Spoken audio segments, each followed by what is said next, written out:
The Galactic Council chamber buzzed with the usual tedium of bureaucratic proceedings. Hundreds of species represented, yet somehow they all managed to be equally boring. The Grand Hall, designed to intimidate with its sweeping arches and ceremonial grandeur, currently served as an elaborate backdrop for what was essentially a cosmic committee meeting. Next on the agenda droned Admiral Zorgax, his purple tentacles twitching with impatience, a distress signal from Sector 87B. He sighed dramatically, his four eyes blinking in sequence. An uninhabited system. Probably space debris triggering automated systems. Not worth our valuable time. Junior analyst Plick nervously shuffled forward, his translucent skin flushing bright orange with anxiety. With all due respect, Admiral, his voice cracked, the signal patterns are unusual. They don't match any known distress protocols in our database. And I should care because? Zorgax's tentacles curled dismissively. Because Plick continued, mandibles clicking rapidly, it appears to be offering help rather than requesting it. The chamber fell silent. In the Galactic Order, dominated by the Predator Alliance for the last 12 millennia, offering help was suspicious. Species survived by conquering or being conquered. The strong devoured the weak. That was the natural order. Admiral Zorgax leaned forward, suddenly interested. What species would be foolish enough to reveal themselves by offering assistance? Unknown, sir, Plick replied. But according to Protocol 5721C, unusual transmissions from uncharted systems require investigation to assess potential threats. Fine, Zorgax muttered. Assemble a team, but keep this quiet. The last thing we need is panic over some primitive species that doesn't understand galactic etiquette. Little did he know etiquette would soon be the least of the galaxy's concerns. Plick stood nervously at Hangar Bay 12, datapad clutched in his trembling appendages. The team Admiral Zorgax had approved was, to put it mildly, not Galactic Council's finest. So this is it? This is what passes for an elite investigation unit these days? Commander Blurk's gravelly voice echoed across the hangar.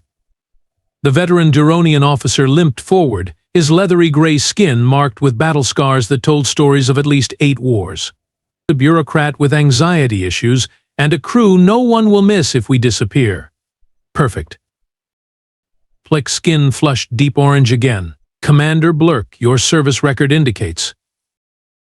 My service record indicates I pissed off enough superiors to get stuck with suicide missions like this one. Blurk laughed, a sound like rocks in a food processor. But at least I get to fly the questionable decision again. The best ship in the fleet, if the fleet were composed entirely of garbage scows. As if on cue, a sleek figure in a lab coat glided into the hangar, surrounded by hovering equipment cases. The probability of mission success is approximately 32.7%, assuming optimal performance from all crew members, which, frankly, seems unlikely given current personnel assignments. Always a pleasure, Nera, Blurk said with an exaggerated bow. Still calculating the odds of everyone's imminent demise? The Melosian xenobiologist's large, lidless eyes blinked horizontally. Simply stating facts, Commander. In fact, our mission parameters are woefully inadequate.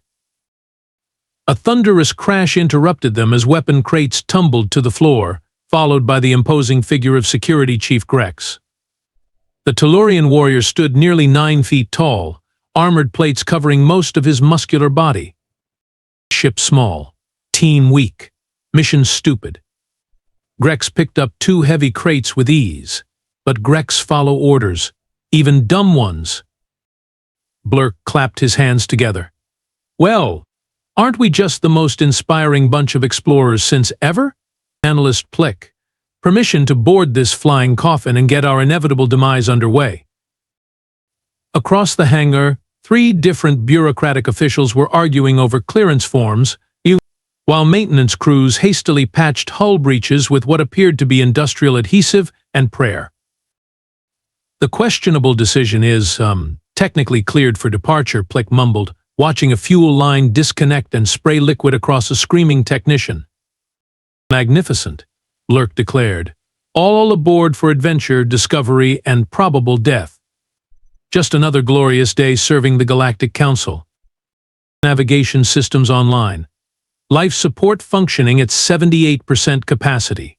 Weapons systems, well, let's just say if we encounter anything more dangerous than space debris, it was nice knowing you all."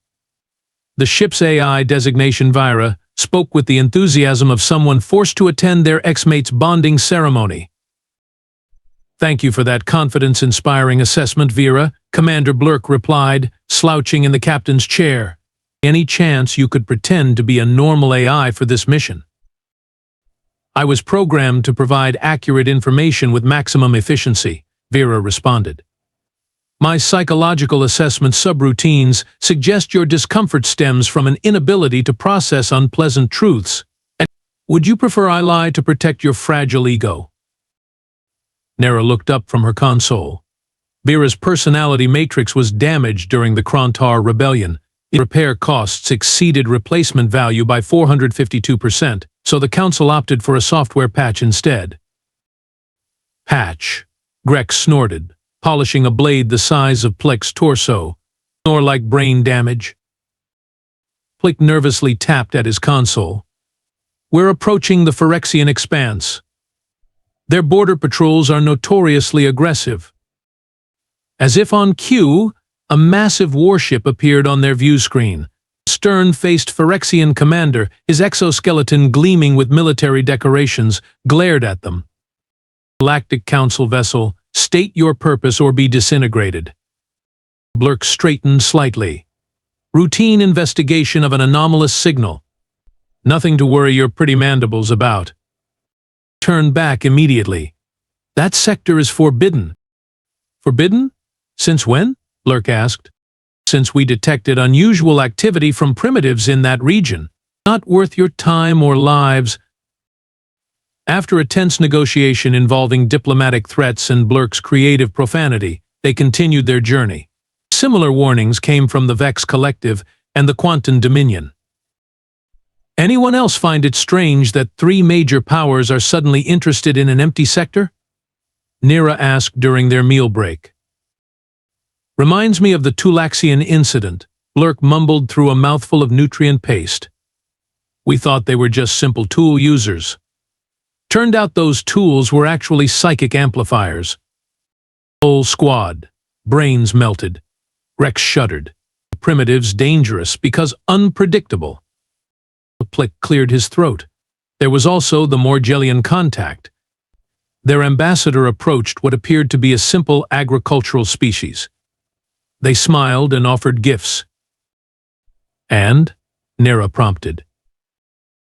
The primitives interpreted the ambassador's facial expression as a threat display, responded by launching every nuclear weapon in their arsenal. Pleck's skin turned a sickly yellow. Apparently, their entire evolutionary history taught them that when something shows its teeth, it's about to eat you. Vera's voice interrupted. "Approaching destination in 30 minutes. Probability of mission ending in disaster, 97.8%. Probability of Analyst Plick being the first to die, 89.2%. "Vera." Blurk snapped. "What?" He asked for the odds yesterday. "I calculated them." As they approached the mysterious system, the ship suddenly lurched, throwing everyone against their restraints. "What was that?" Plick squeaked. "Oh, nothing concerning," Vera responded cheerfully. "Just our engines malfunctioning and guidance systems failing simultaneously as we're being pulled into an unknown gravitational field. But please continue your fascinating conversation about doomed first contacts." The questionable decision emerged from its unplanned tumble with systems flickering back online. Through the viewport, a blue-green planet hung suspended against the black void, unexpectedly beautiful and serene. "Scanners online," Nera announced, her fingers dancing across her console. "Atmosphere, nitrogen-oxygen mix. Surface 70% water. Temperature range, compatible with carbon-based life. And wait. That can't be right." What now? Blurk sighed, rubbing his head where it had impacted the command console. Energy readings. They're impossible. Nira triple-checked her instruments. The civilization appears pre-spaceflight based on visual observation of structures, but I'm detecting power outputs that rival galactic hub stations. Plick moved to her station, mandibles clicking nervously. Could it be natural phenomena? Gas vents? Geothermal activity? Distributed too evenly. And there's something else. Nira pointed to her screen. Orbital debris. Not natural. Commander Blurk ordered magnification. The debris resolved into twisted metal and composite materials. The color drained from his face. Is that Phyrexian hull plating? He asked quietly. Grex growled, pressing his face against the viewport. Quantum battlecruiser fragments too. Recent destruction. Vera's voice seemed unusually subdued. Analysis complete. Debris includes components from 17 distinct species vessels, including 3 Galactic Council warships reported missing in the last solar cycle. Silence engulfed the bridge. Whatever was down there had destroyed ships far more advanced than the questionable decision without leaving orbit. We need to report back immediately, Plick whispered, skin paling to almost translucent. Nira shook her head. Communication systems damaged during our arrival. We'd need to leave the system to send a message. Or get closer data, Grex suggested, earning horrified stares. Actually, Blurk said slowly, Grex isn't wrong. We need to know what we're dealing with before we run screaming back to the Council. Are you insane? Plick's voice cracked. Whatever is down there destroyed battleships. Which is precisely why we need information. Blurk's voice hardened with command authority. Prepare a probe. Passive scans only. No transmission signals that could be interpreted as aggressive. As they watched the probe launch toward the mysterious planet, Nira quietly updated her calculations. Probability of mission success, 12.3%. Probability of survival, 8.9%. No one bothered to contradict her. The probe's feed flickered onto the main view screen, showing a landscape dotted with structures that seemed oddly familiar yet alien. Roads, buildings, vehicles moving in organized patterns.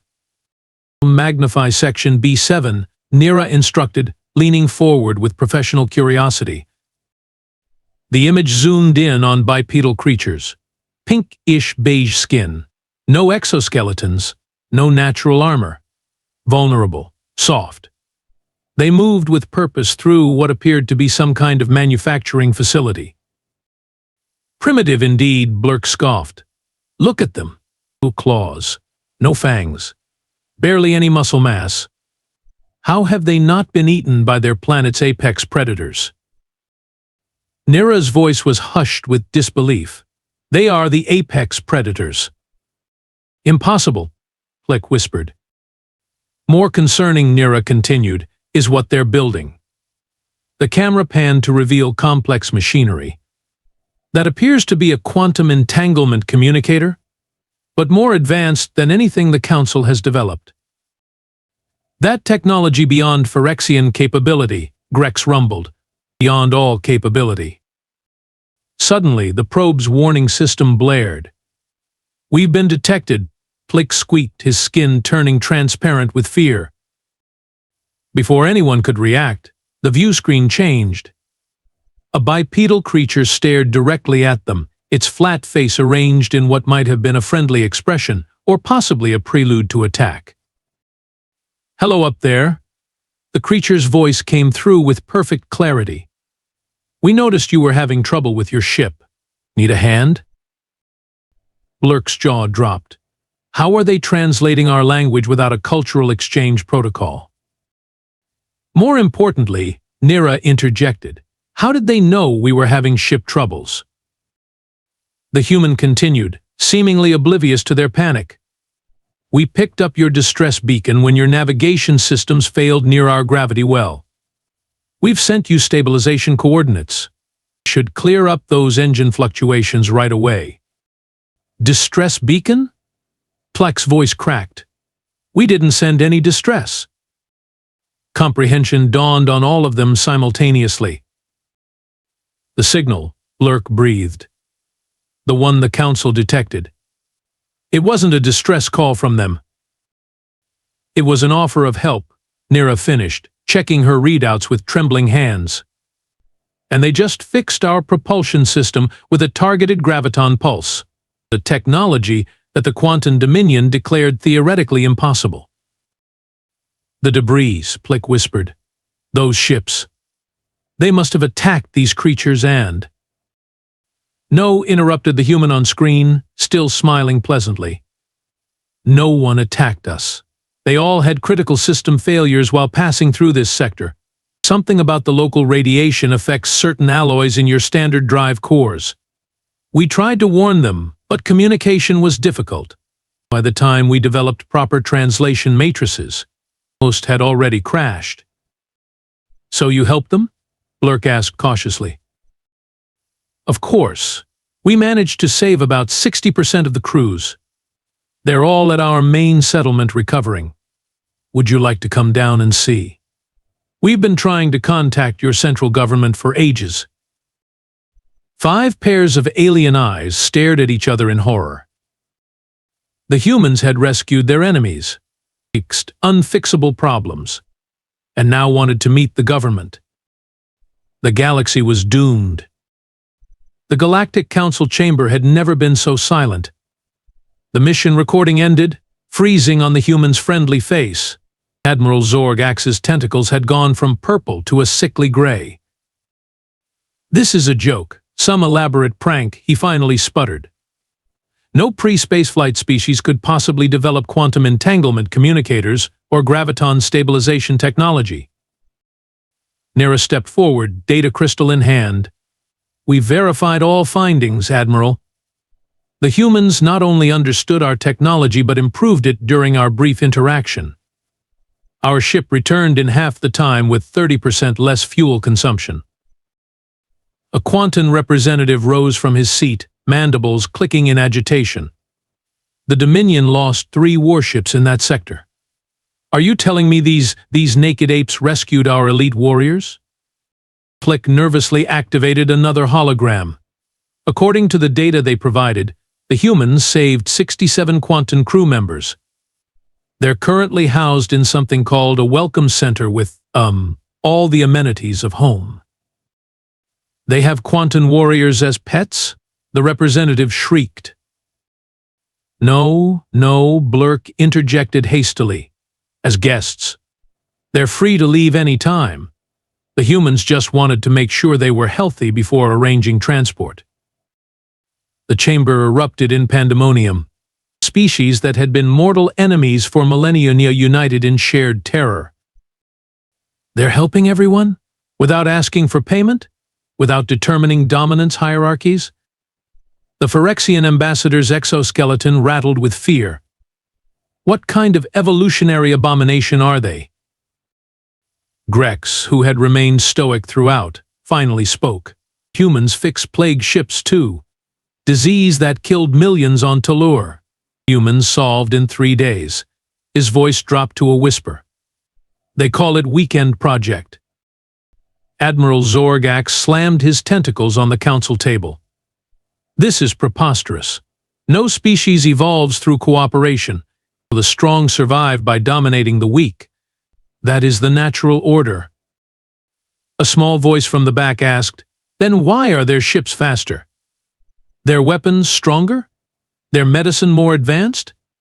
Zorg-Ax's eyes bulged. Because they must have stolen the technology. Or enslaved smarter species. Or cooperation works better than competition, Nira finished quietly. Admiral Zorg-Ax's skin cycled through 17 colors before he collapsed onto the floor. All 4 eyes rolled back, his tentacles twitching in what medical professionals would later diagnose as existential shock. As if on cue, the chamber doors slid open. A council aide rushed in, panic evident. The humans, he gasped. They're here.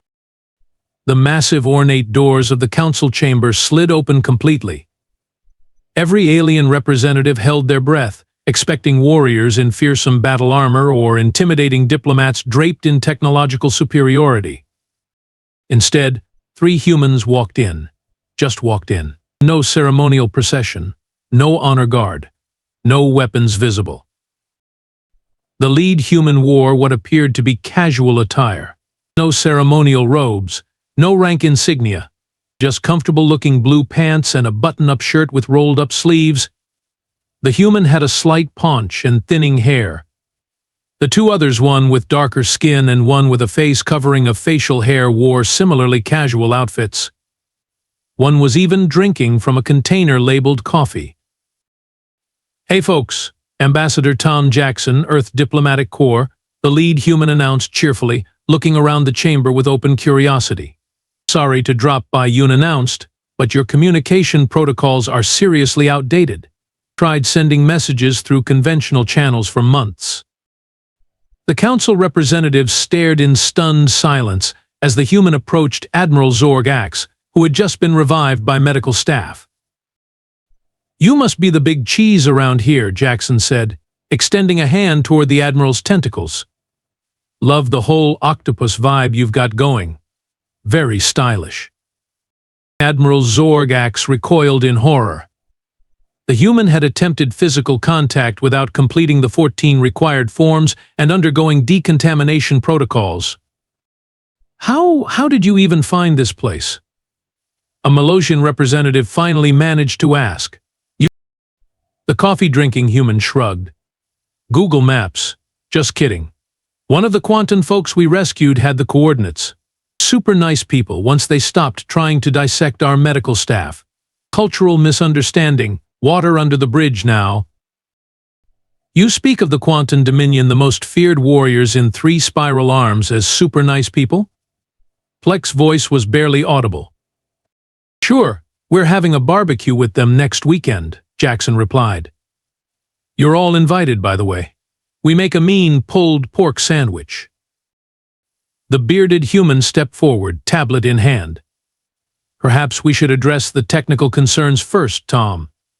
I believe they're still processing our existence." Right. Sorry, Dr. Martinez here is our cultural specialist, always keeping me on track." Jackson clapped the doctor on the shoulder. "Anyway, we've been monitoring your communications and realized you folks have been having trouble with interstellar navigation, disease control, energy production, basically all the growing pains of a young galactic civilization." "Young?" roared a Phyrexian representative. "The Galactic Council has existed for 12,000 years. Jackson blinked, genuinely surprised. "Really? Wow. We've only been in space for about 170 years. Figured out FTL travel Tuesday before last. Seemed pretty straightforward once we stopped overthinking it." The entire chamber fell silent, except for the soft thud of Admiral Zorg-Ax fainting again. Once Admiral Zorg-Ax was revived again, the emergency council session continued with palpable tension. Humans sat comfortably at the center table, completely oblivious to the terror they were causing. "Let me get this straight," Jackson said, reviewing the council's concerns.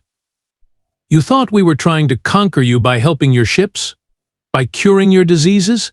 By sharing technology?" He scratched his head. "That makes about as much sense as a screen door on a submarine." Dr. Martinez leaned forward. "I believe this stems from a fundamental difference in evolutionary pathways. Most council species evolved through competitive dominance hierarchies, correct?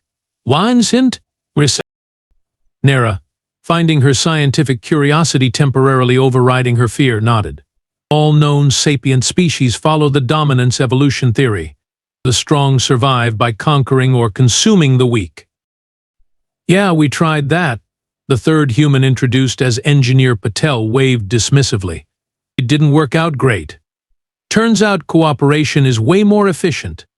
Why waste resources fighting when you can pool knowledge and solve bigger problems together?" A Tellurian representative growled. "Humans weak individually. Must cooperate to survive." Actually, Jackson replied cheerfully, we're pretty adaptable individually, too. Our bodies can survive in almost any environment with minimal protection. We heal from injuries that would kill most species. And our brains? We get bored without new problems to solve. Zorg Axe's tentacles trembled. But your adaptation rate is impossible. Our scientists estimate you've gone from primitive planetary civilization to advanced spacefaring society in less than 3 centuries. 250 tops, Patel corrected. We had a few setbacks with world wars. Rookie mistakes. Live and learn, right? Dr. Martinez displayed a hologram showing human civilization's progress. Our research indicates your evolution theory only applies to stable environments. Earth was never stable. We had to adapt or die multiple times per century. It became our specialty. The council representatives watched in horror as the timeline showed humans going from horse-drawn carriages to quantum computers in a blink of evolutionary time. But help other species? Blake finally asked the question haunting everyone. Jackson looked genuinely puzzled. Why wouldn't we? We heard you were in trouble. Where I come from, you help people in trouble. It's just what you do. The simplicity of the answer terrified the council more than any threat could have. I still don't understand why everyone keeps fainting, Jackson said, watching another representative collapse. Is there something wrong with the air circulation in here? We could fix that for you. No, shouted several council members simultaneously. Well, okay then, Jackson shrugged. Anyway, we'd like to formally introduce Earth to the galactic community. We're having a little get-together next month, nothing fancy, just a diplomatic reception for a few thousand of your representatives. Open bar, buffet dinner, maybe some dancing afterward. The resulting panic cleared the council chamber in 12 seconds flat, setting a new galactic record. Congratulations on your promotion, Chief Liaison Officer Plick, Admiral Zorgak said, not meeting Plick's gaze. Your sacrifice will be remembered in the official records.